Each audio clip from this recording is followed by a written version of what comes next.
noches, bienvenidos a Hagan Algo por la pantalla de C5N. Le mandamos un saludo muy afectuoso al gran Iván Jagroski. Se está tomando unos días de descanso, así que un abrazo grande para Iván. Y por supuesto, espero que nos acompañen a lo largo de las próximas 2 horas, que tenemos muchísima información para compartir con todos ustedes. Pero yo quería arrancar este programa del día de la fecha haciendo un pequeño análisis del lugar que le toca a la dirigencia política en la Argentina y sobre todo a la oposición política, ¿no? Y en ese contexto me parece que hay una cuestión que es relevante, que es qué nos dice el mundo en este momento, qué nos dicen los principales referentes, mire, de determinado tipo de políticas que uno puede considerar que son conservadoras, incluso que han, yo diría directamente, encerrado en gran medida lo que son los intereses concentrados de buena parte de yo diría, las fuerzas más importantes del planeta en términos de materialismo, en términos del capitalismo. Y así y todo, creo que hoy por hoy son observadores bastante agudos de lo que es nuestra realidad, ¿no?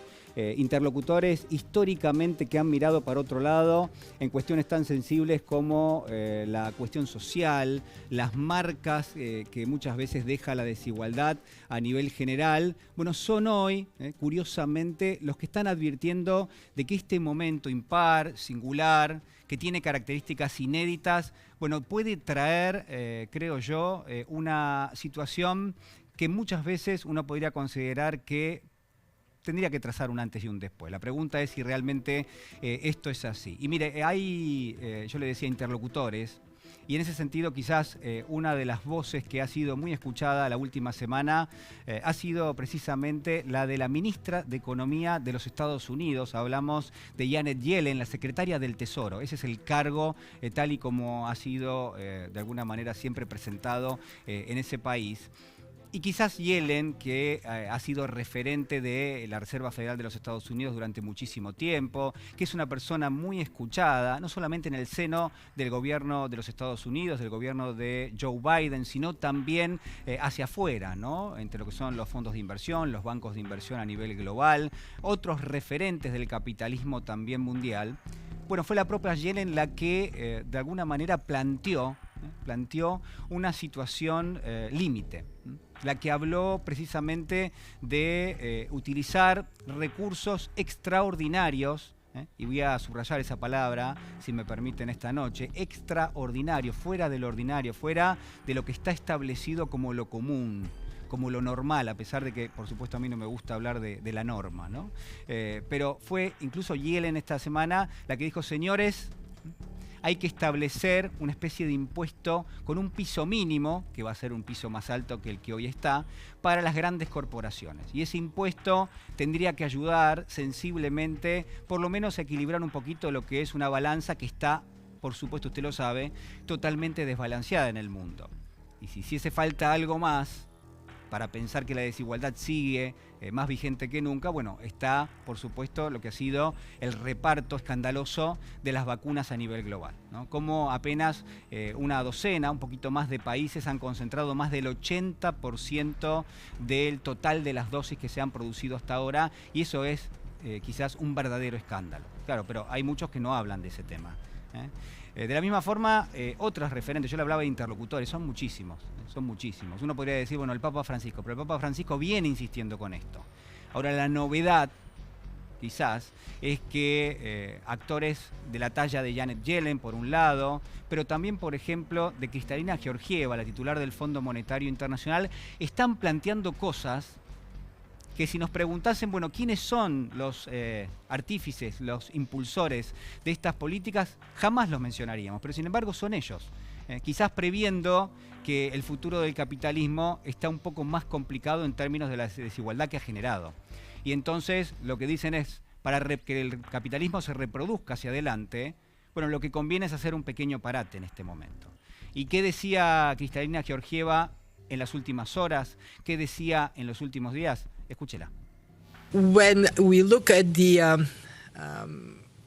point that Minister Guzman is making on interest rates, we have to recognize 2 things. One, that he's bringing this point at a time when the fund is going to be going through its periodic review of our charges. And that is the time when these kinds of questions can be discussed. Two, there is a reason why the fund has introduced in the past surcharges for exceptional access, and it is to create an incentive for countries to move in and out of programs as effectively and swiftly as possible, given that the... Bueno, varias definiciones de Georgieva esta semana. Sorprenden muchísimo. De hecho, lo que ustedes estaban allí leyendo, en lo que era el Zócalo, en la traducción, en gran medida lo toma Georgieva de una propuesta del ministro de Economía Martín Guzmán en la reunión del G24, ¿no? Cuando lo que dice, señores, el fondo no puede cobrar una sobretasa por los créditos que otorga. Y quizás en este mismo momento y también, por supuesto, en los próximos días, el propio Guzmán lo va a estar llevando en su especie de roadshow que está haciendo por la Unión Europea, ¿no? De esto es de lo que se va a hablar. ¿De qué se va a hablar también? Bueno, de otras propuestas. Yo tengo anotadas algunas que son sumamente interesantes. Del Fondo Monetario, fíjese, del Banco Mundial. No estoy hablando de entidades que sean representativas quizás de los sectores de ingresos más bajos, de los sectores más vulnerables. Más bien han tirado para el otro lado permanentemente. Pero incluso, y quizás por eso es más interesante, son estos actores los que están señalando que la situación no da para más. Y entonces yo me anotaba definiciones del Fondo Monetario, definiciones del Banco Mundial, de Janet Yellen, la ministra de Economía de los Estados Unidos, que dice, miren, decía el fondo, la inflación es algo multicausal, ¿no? Y rompió para siempre una definición que consignaba que la inflación era algo monetario y que por supuesto lo que había que hacer era restringir la cantidad de moneda que tiene que circular por una economía. Argumento número uno de quienes han generado un ajuste enorme en nuestro país en tiempo pasado y quienes lo sostuvieron quizás en algún punto también, incluso en momentos críticos de la Unión Europea, como puede ser la crisis en España o la crisis también en Grecia. Pero hay otras políticas, por ejemplo, aplicar un impuesto global, por supuesto, a las multinacionales, yo se lo estaba mencionando recién, la mención de la desigualdad en tanto el reparto de vacunas es escandaloso, de esto también se ha hablado, de esto también ha sido parte de una advertencia del Fondo Monetario Internacional, hay muchísimas cuestiones, ¿no? Daría la sensación de que los propios capitalistas, las propias organizaciones que nacieron en la posguerra, después de la Segunda Guerra Mundial, y que se convirtieron en artífices de las políticas muchas veces defensivas del capitalismo, hoy lo que dicen es, bueno, incluso para nosotros lo que está pasando es realmente grave. Al margen de esto, que hay que incorporarlo, porque forma parte de lo que sucede a nuestro alrededor, quiero traerlo a la situación más doméstica, vernácula, a lo que pasa con la oposición política en la Argentina. ¿Y por qué lo hago? Bueno, porque muchas veces esa oposición política casi que se ha alimentado de lo que es el herramental de políticas y de yo diría, elementos ideológicos que muchas veces el Fondo Monetario, el Banco Mundial, incluso la Tesorería de los Estados Unidos, todos ellos han desparramado por el mundo. Y la pregunta es, ¿qué ha pasado? Bueno, que justamente estos interlocutores han cambiado de opinión y que a nivel doméstico, cuando vamos a ver qué piensan esos intérpretes de la política vernácula, nos descubrimos que todavía siguen con el librito pasado. Y lo que quiero decirle además es que lo más interesante, para ir redondeando el comentario, es que una cosa es lo que dicen y quizás de alguna manera otra es lo que terminan haciendo. Y hay dos ejemplos que me parece que hay que mencionar esta semana. Una es el acuerdo por la modificación del impuesto a las ganancias. Un impuesto que obviamente podría haber generado algún tipo de disputa o de debate y sin embargo ha salido adelante. Y quizás la oposición no ha hablado mucho de este tema. Más bien ha sido el oficialismo, puntualmente el titular de la Cámara de Diputados, Sergio Massa. Fíjese, ¿no? La oposición que dio el quórum, que discutió, que acompañó, no habló sobre este tema. Y otra cuestión central es la discusión por las PASO, que todavía no ha salido adelante, lo vamos a estar conversando durante el programa con Pablo Ibáñez, pero la realidad también es que hay cierto viso de que esa discusión va a prosperar en los próximos días. Entonces uno se pregunta, ¿de qué lado está parada la oposición política? Y quizás ahí me parece que tenemos que sumar un nuevo elemento, que es el momento histórico que atravesamos, porque todo lo que estamos comentando tiene que ver con la pandemia, tiene que ver con la cuarentena, obedece a los planteos adicionales que hace la irrupción de este virus que uno podría decir, por un lado, ha profundizado la desigualdad y por otro lado ha puesto en juego a las grandes élites políticas del mundo. ¿A qué altura? ¿Están a la altura de las circunstancias? ¿Pueden, de alguna manera, proteger a los sectores más vulnerables de cada una de sus sociedades? ¿O van a seguir con la mezquindad política que es propia del juego de la política muchas veces?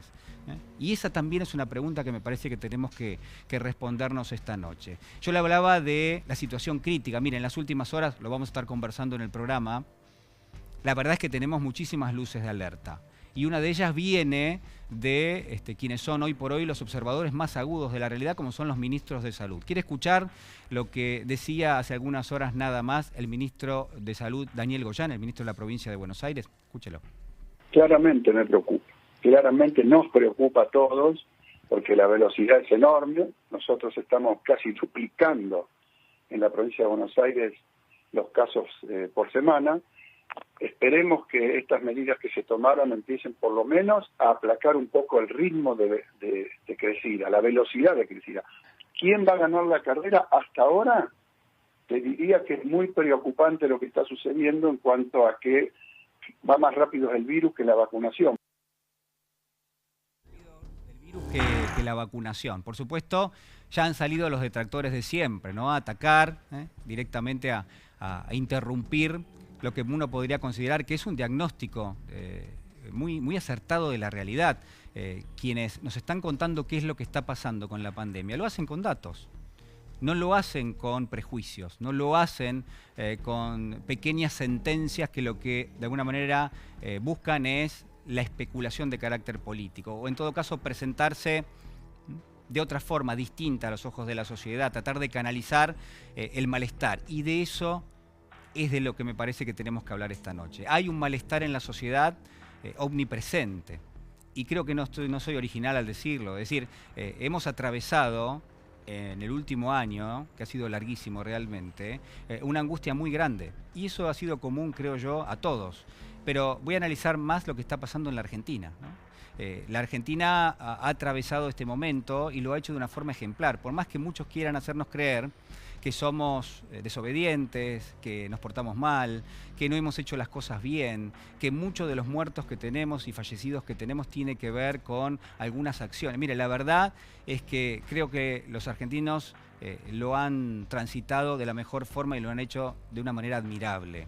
Y eso también tendría que ser dicho. Y que lamentablemente hay muchas limitaciones que tiene nuestro gobierno, hay muchas limitaciones de carácter que enfrenta nuestra sociedad que datan de tiempo pasado también. Y eso también hay que mencionarlo.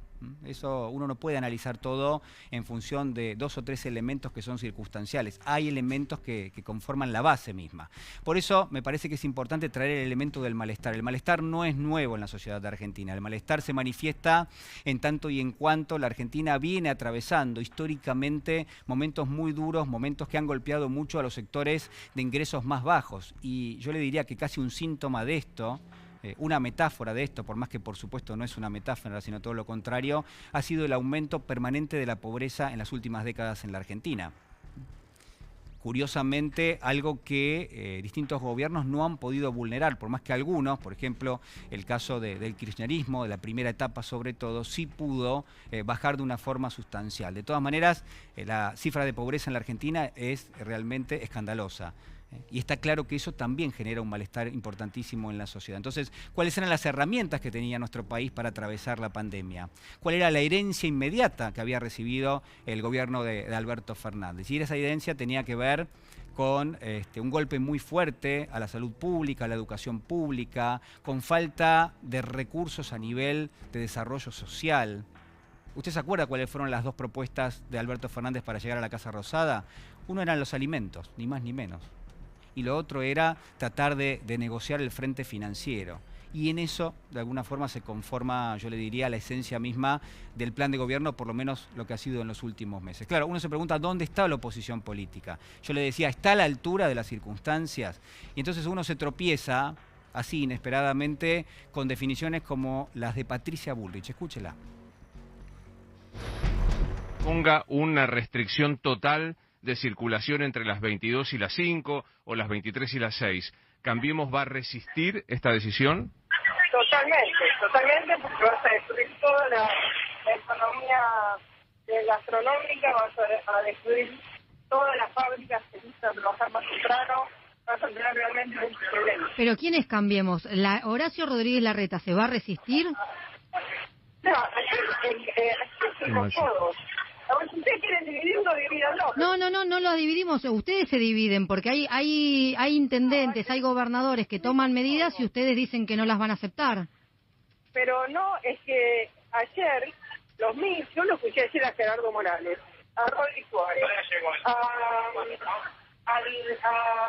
Larreta, a Gerardo Morales, a Valdés. Escuchó todos van a hacer, a tratar de que no les toquen, que les toquen lo menos posible su economía. Mira, hay un rechazo por lo común, hay un rechazo por lo que es comunitario, hay una especie de oposición flotante.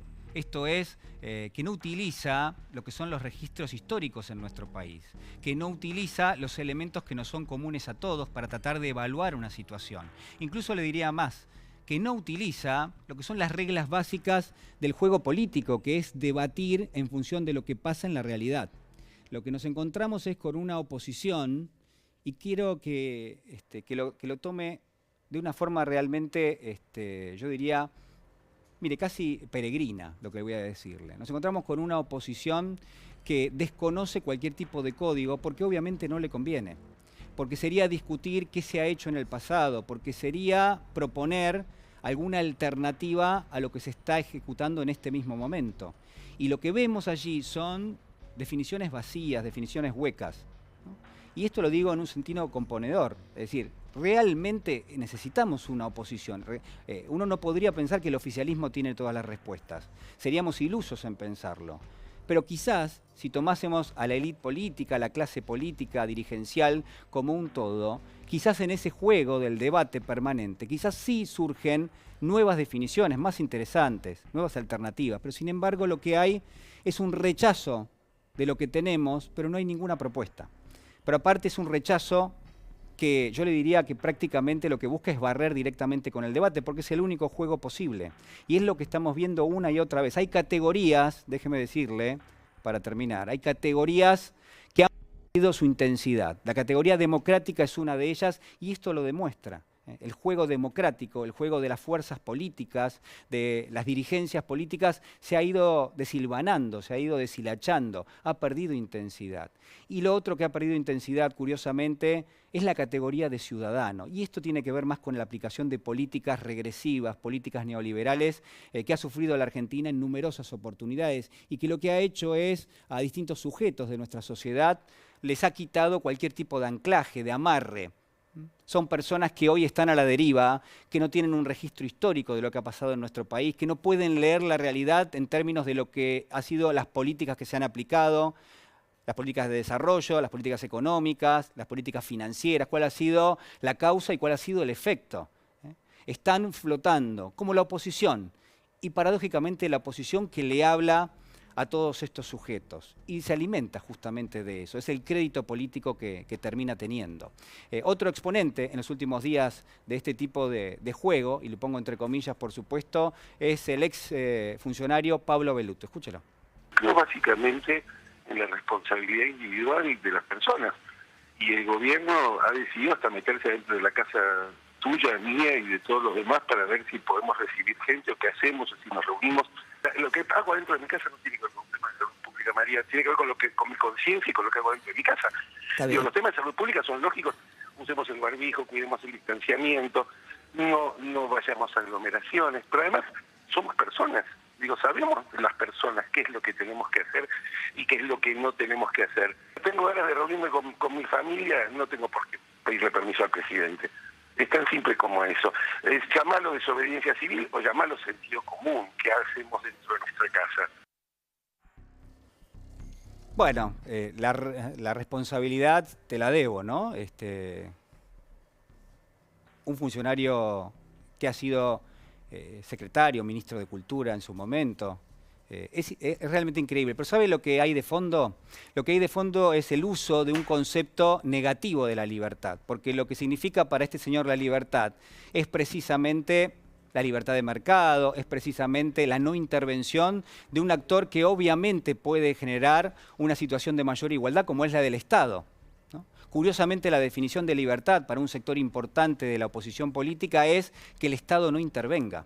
Fíjese, ¿no? Curiosamente, la definición de libertad es la libertad de no pensar que en el país hay 40%, 42% de pobreza y muchísima indigencia. Esa es la libertad que se está reclamando en este momento por parte de la oposición política. Y se utiliza un mecanismo que es obvio, pero que no por obvio es menos efectivo, que es que la repetición permanente de algo, incluso flotante, un concepto totalmente flotante como este, que no tiene ninguna raíz, que uno no puede analizar bajo ningún aspecto, incluso ese concepto, la repetición de ese concepto actúa muchas veces como demostración, ¿no? Nos repiten las cosas y pareciera que nos están demostrando lo que dicen.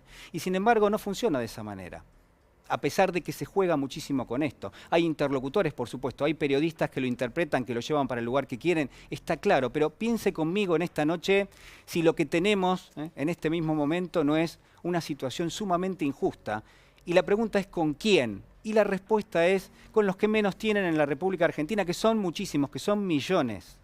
Entonces, lo que yo quiero esta noche es proponerle a la oposición, a quien sea que en este momento esté sintonizando C5N, que se ponga a la altura de las circunstancias y que acerquen propuestas, que acerquen un debate que sea en términos generales sincero, y que dejen de especular políticamente, porque el gobierno claramente no tiene todas las soluciones, no tiene todas las herramientas. ¿Se equivoca? Por supuesto que se equivoca, no hay ninguna duda de eso.